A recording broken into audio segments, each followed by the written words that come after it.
I thank the gentleman, and I thank Madam Speaker as well for recognizing me. Back home last week, I had a gentleman that came up to me who said, I make $80,000 a year between my wife and I. That has always been enough until now. And with the economy slowing down and prices continuing to increase, it's not enough. What is going on?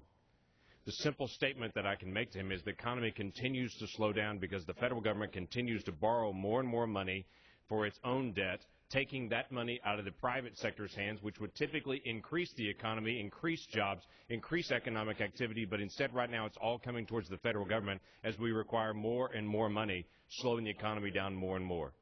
The unemployment rate under this president has been higher longer than the last 11 presidents combined.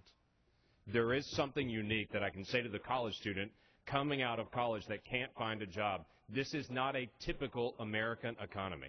What's going on? We're borrowing too much money. We're slowing down the economy. It's not stimulating. It's hurting what's going on. This simple bill just says this. As is already required by law, the Senate and the President all put a budget out.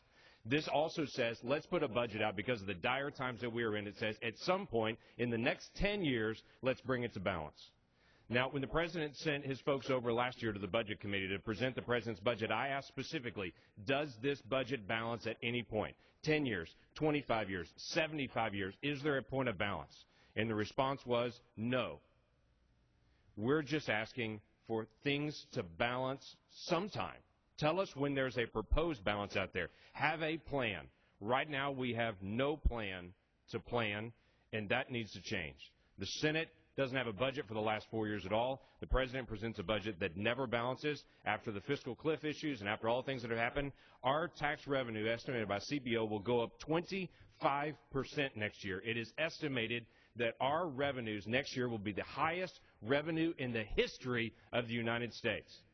Yet the President still comes back and says he needs more revenue. We need to find areas to cut. We need a plan. We need to get into balance. The gentleman's time has expired.